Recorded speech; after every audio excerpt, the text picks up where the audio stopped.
एक Japan visa है, 2 Japan visa है और ये 3 ये भी जापान का वीज़ा है।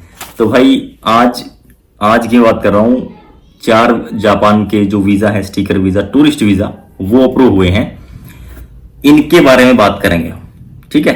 तो जापान के टूरिस्ट वीज़ा के बारे में हम इस वीडियो में बात करने वाले हैं। आप लोगों के बहुत सारे सवाल हैं भाई, बहुत सारे मैसेज आते हैं जापान वीज़ा को लेकर, काफ़ी सारे मैसेज आ रहे हैं। लोग पूछना चाहते हैं अभी के टाइम में कि क्या ट्रेंड है। और अगर आप देखो भाई, ये देखो आप, मैसेजेस बहुत आते हैं भाई इंस्टाग्राम पे। ये देखो अभी भी रिक्वेस्ट काफ़ी आ रखी हैं, ये आप देख सकते हो। और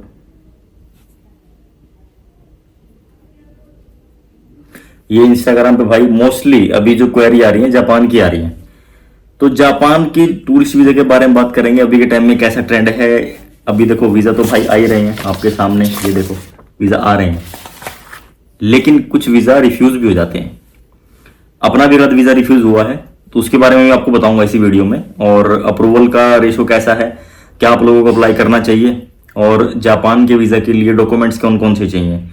कुछ लोग कंफ्यूज हैं बैंक स्टेटमेंट को लेकर, आईटीआर को लेकर, और कुछ लोगों को कुछ प्रॉब्लम्स भी आ रहे हैं, इशू भी आ रहे हैं, कि वो सारी चीज़ें मैं आपको इस वीडियो में बताने वाला हूं। ये वीडियो अगर आप जापान का वीज़ा अप्लाई करना चाहते हैं तो this video is for you, और इसको आप एंड तक देखना। आपके सारे डाउट प्लस आपके माइंड में जो क्वेरी चल रही हैं उनका आंसर भी आपको मिल जाएगा।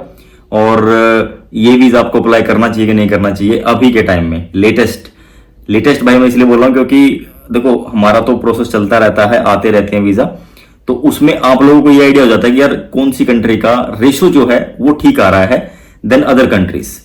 ये आपको इन्फॉर्मेशन मिल जाती है एंड क्विकली आप इसको प्रोसीड कर सकते हो अगर आपकी प्रोफाइल मैच कर रही है। तो यही चीज मैं आपको बताता हूँ वीडियोज में, specially if it is matching with your profile, go had proceed.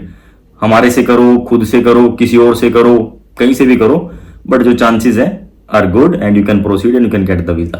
तो चैनल मैं रोविंद धीमान आपका स्वागत करता हूं। और भाई इस वीडियो में हम बात करने वाले हैं अप्रूव्ड जापान के वीज़ा के बारे में।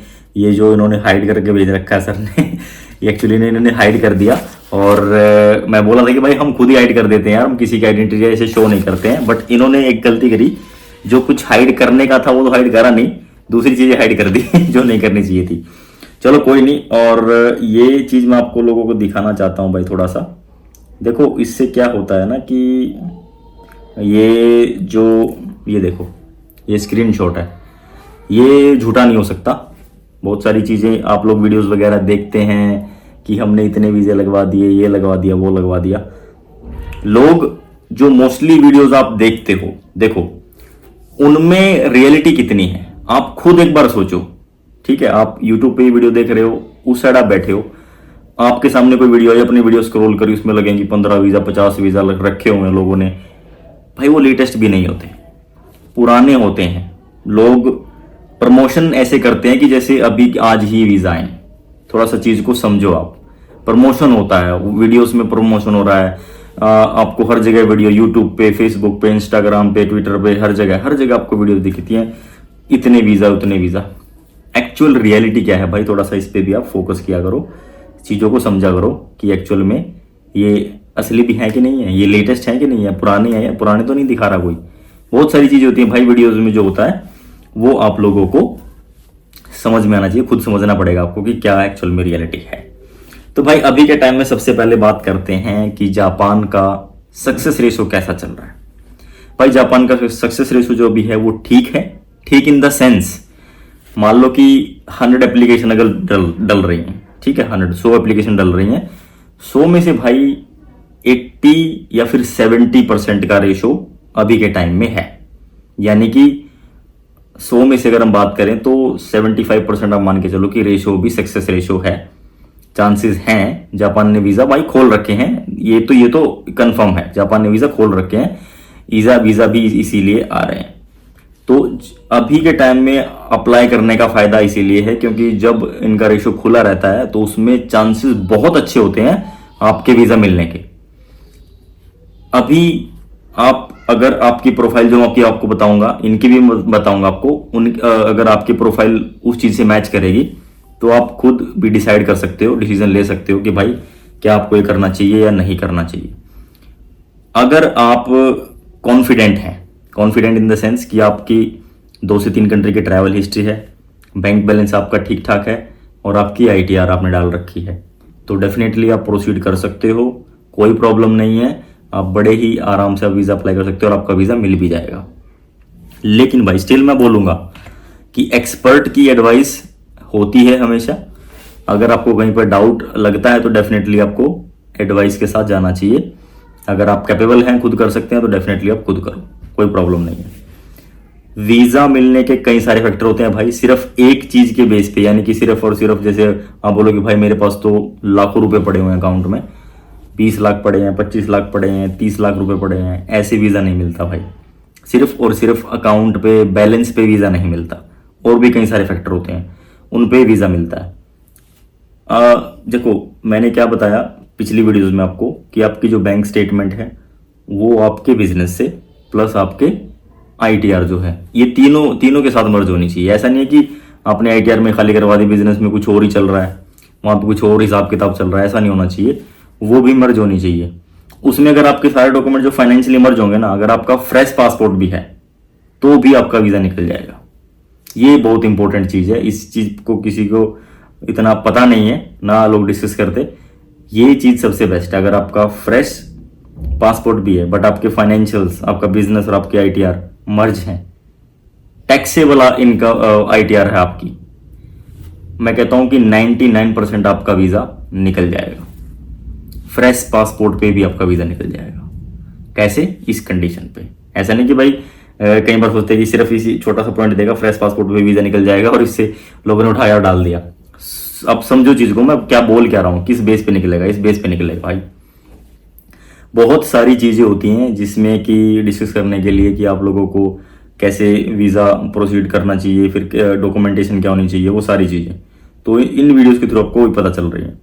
अब जो मोस्टली क्वेरीज आ रही हैं भाई कि कई बार ना अभी जापान क्या कर रहा है, आप लोगों के जैसे आपने 1 साल की जो इनका क्राइटेरिया है, जो चेकलिस्ट है इनकी, भाई डॉक्यूमेंट्स से, चलो एक बार डॉक्यूमेंट्स की बता देता हूँ मैं, बात चल रही है तो आपका सबसे पहले तो आपका वैलिड पासपोर्ट, ठीक है। उसके बाद आपकी 1 साल की ITR, 1 साल की यानी कि 24-25 जो भी लेटेस्ट आपने वो डाली है तो वो भी चल जाएगी। उसके बाद आपकी 3 महीने की बैंक स्टेटमेंट, ना उस पर स्टैंप चाहिए और ना उस पर साइन चाहिए। जापान नहीं कहता कि भाई हमें आप स्टैंप और साइन लगा के दो, हमें वेरीफाइड करके दो, उनकी कोई डिमांड नहीं है। बट अगर आप चाहें अपने बिहाफ पे, आपको लगता है तो आप करवा सकते हो, वो कोई इशू नहीं है। यानी कि जापान ऑनलाइन जो आप स्टेटमेंट निकालते हो वो एक्सेप्ट करता है, कोई प्रॉब्लम नहीं है। आप बड़े मजे से जाओ, उसको सबमिशन डाल दो, ठीक है। अब जापान क्या कर रहे हैं कि भाई कई बार वो कॉल करके, मैसेज करके आपको क्या बोलते हैं कि भाई आप पिछले 2 साल की ITR भी डालो, या फिर पिछले 1 साल की ITR भी डालो, या फिर किसी ने पासपोर्ट, पुराना पासपोर्ट जमा नहीं किया वो पासपोर्ट भी आप जमा करो, या फिर 100 में से 1 या 2 बंदों को वो इंटरव्यू के लिए भी बुला रहा है जापान अभी के टाइम में। लेटेस्ट अपडेट, सीक्रेट इन्फॉर्मेशन बता रहा हूं भाई, वो चीज आप अब खुद देखो। मैं तो ये कहता हूं कि भाई आप अगर आपके पास अवेलेबल है पिछले 2 साल की, तो आप सीधी 2 साल, 3 साल की लगा दो, या फिर 2 साल की लगा दो। उनका जो डाउट है वो वहीं पे क्लियर हो जाएगा। हाँ भी इसने पहले ही दे दी है तो कोई इशू नहीं है। लेकिन एक चीज मैं आपको यहाँ पे बताना चाहूंगा, जब उनको डाउट होता है कि भाई कुछ ना कुछ गड़बड़ है इसकी प्रोफाइल में, वो तभी आपसे डॉक्यूमेंट मांगते हैं, अदरवाइज वो डॉक्यूमेंट नहीं मांगते। ये वो सिंपली आपको डिसीजन दे देते हैं।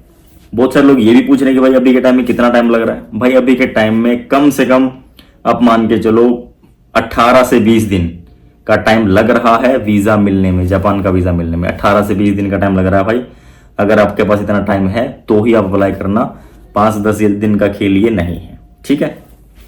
अब आती है तीसरी चीज। कुछ लोग ये बोलेंगे भाई इंटरव्यू आता है उसका क्या रेशो वगैरह मतलब क्या रहता है। देखो इंटरव्यू वो तब लेते हैं जब उनको डाउट रहता है, डेफिनेटली किसी ना किसी डॉक्यूमेंट में आपके कोई ना कोई कमी मिली होगी, उनको डाउट लगे यार ये तो गड़बड़ है बंदा, इसको बुला के फिर वो अपने हिसाब से इंटरव्यू लेते हैं। ऐसा नहीं है कि भाई कुछ ज़्यादा स्ट्रिक्ट है, वो अपने हिसाब से बात करते हैं आपसे। उनको अगर बिजनेस में कोई प्रॉब्लम लगेगी तो उसके बारे में बात करेंगे, कोई और इशू आया तो उसके बारे में बात करेंगे, काफ़ी सारी चीज़ें वो आपसे डिस्कस कर सकते हैं इस बारे में। हो सकता है कि वो इंटरव्यू लंबा भी चले, जो मोस्टली जिनका हुआ है भाई कम से कम आधा घंटा 1 घंटा तो लगा है उनको, ठीक है। तो ये भी मैं आप लोगों को बता दूं कि कई बार क्वेरी आती है लोगों की। और अब हम बात करते हैं इनके प्रोफाइल के बारे में भाई। ये एक फैमिली है, ठीक है, जिनका वीज़ा भी अप्रूव हुए हैं और इनका 3 ये वीज़ा आए हैं और एक अपना वैसा वीज़ा आया है, तो उसमें मैं एक अलग वीडियो बनाऊंगा। उनकी प्रोफाइल अलग है, देखो मिक्सअप करने में फिर मज़ा नहीं आता, आप लोगों को भी एग्जैक्ट इन्फॉर्मेशन नहीं मिलेगी। तो एक फैमिली का वीज़ा था, इकट्ठे इन्होंने अप्लाई किया। फैमिली के चांसेस अच्छे रहते हैं भाई, नो डाउट। इन्होंने बच्चे के साथ भी इन्होंने अप्लाई किया तो बच्चे का भी वीज़ा आ गया है। वीज़ा अगर आप फैमिली के साथ करते हैं तो उसमें कंडीशन में क्या रहना चाहिए भाई, आपके जो बैंक में एटलीस्ट अच्छा अमाउंट हो। अच्छा अमाउंट कौन सा होता है भाई, 3 बंदे आप जा रहे हो, 4 बंदे आप जा रहे हो, तो अच्छा अमाउंट कौन सा होता है, एटलीस्ट भाई 7 से 8 लाख रुपए मिनिमम आपके अकाउंट में हो। इनके में ज़्यादा ही थे क्योंकि ये फैमिली जा रहे थे और बिजनेस इनका वेल सेटल बिजनेस भी था भाई। आईटीआर इनकी टैक्सेबल थी, टैक्सेबल इनकी आईटीआर थी, तो बिजनेस इनका अच्छा था, ट्रांजैक्शन इनकी अच्छी थी, बैलेंस भी मैंने आपको बता दिया। ये इनकी प्रोफाइल थी, ट्रैवल हिस्ट्री भी थी इनकी। तो अगर आपके फाइनेंशियल ठीक है, मेंटेन है और टैक्सेबल आपकी आईटीआर है, आंख बंद करके आप वीज़ा डालो। जापान का ही नहीं कहता भाई मैं, जापान का कोई जरूर नहीं है, आप किसी भी कंट्री का डाल दो, आपके बहुत अच्छे चांस हैं किसी भी कंट्री का। लेकिन ये आपको देखना है, जरूरी है कि भाई थोड़ा वो ईज है कि नहीं है वीज़ा मिलने में। ये नहीं अगर अभी के टाइम बात करें भाई, कनाडा है, कनाडा में क्या अभी भी स्लो है, आप उस पर अभी अवॉइड करो। न्यूजीलैंड वगैरह है, ऑस्ट्रेलिया वगैरह भी स्लो हैं, आप उनको अवॉइड करो। शैनिगन में कुछ कंट्रियां जो वीज़ा दे रही हैं, बहुत सारी कंट्री जो वीज़ा नहीं दे रही, जो नहीं दे रही उनको अवॉइड करो, जो दे रही है आप वहां पे ट्राई करो, वहां पे अच्छे चांस रहता है। ये चीज़ है, लेकिन ये कोई बताता नहीं है क्योंकि मोस्टली लोगों को क्या रहता है कि भाई ये बस आप डाल दो आ जाएगा। ऐसा नहीं होता है भाई, ठीक है। ये चीज़ हम भी एक्सपीरियंस कर करके धीरे धीरे ही सीखे हैं ये चीज़, बट इसी के अकॉर्डिंग ही आपको काम करना है, इसी के अकॉर्डिंग हम काम करते हैं। मोस्टली हम लोग स्टोरी शेयर करते हैं भाई, इंस्टाग्राम पे शेयर करते हैं, आप लोग देखते ही हो रेशो, सक्सेस रेशो जो कैसा है बिजनेस का, सॉरी जो वीज़ाज का आने का, और जो भी कंट्री हम कर रहे हैं उसमें हमारा जो सक्सेस रेशो है वो कैसा चल रहा है, आप लोगों ने देख ही लिया होगा। बहुत अच्छा रिस्पॉन्स आता है जो भी कंट्रीज हम कर रहे हैं, और 1 बाय 1 हम सारी चीज़ें हम शेयर भी नहीं कर पाते भाई, स्टोरीज पे या फिर इंस्टाग्राम पे सारी शेयर भी नहीं कर पाते, वैसे भी वीज़ा आते रहते हैं। और बहुत सारी चीज़ें होती हैं आप लोगों के साथ डिस्कस करनी होती है, तो वीडियोस के थ्रू भाई मेरे हिसाब से जो कॉमन जो प्रॉब्लम होती है आप लोगों की, तो वो शेयर की जाती है यहाँ पे। अब इस वीडियो में भी आपने काफ़ी सारी चीज़ सीख ली होंगी। अब किन लोगों को अप्लाई करना चाहिए, किन को अप्लाई करना चाहिए, किन को नहीं करना चाहिए, मैं वो बता देता हूँ। देखो, फ्रेश फंड आपने डाल दिया अकाउंट में कि भाई अभी तो 20,000 रुपये पड़े हुए थे, सीधा आपने डाल दिया 3 लाख, चलो भाई वीज़ा अप्लाई कर दो। कोई ट्रैवल हिस्ट्री नहीं है आपकी, कोई बिजनेस का कुछ वो नहीं है, आप सोच रहे हो कि आ जाएगा, तो भाई नहीं आएगा। पैसे खराब करने की कोई ज़रूरत नहीं है। आप लोग सोचते हैं कि भाई 500 रुपये इसकी एम्बेसी फीस है, डाल देते हैं।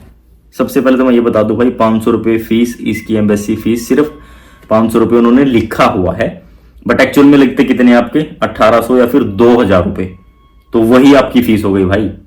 आपसे वो जो VFS के चार्जेस हैं वो भी लेंगे ही लेंगे, वो आप उसको अवॉइड नहीं कर सकते। उसके अलावा आपसे वो कुरियर चार्जेस भी लेते हैं, वो भी मोस्टली केसेस में वो लेते ही हैं। क्या अगर 10 में से एक बंदा चला गया कि भाई नहीं मैं तो वापस आके ले लूंगा, तो वापस आने में जाने में उसके वो 200-500 रुपये लग ही जाने हैं।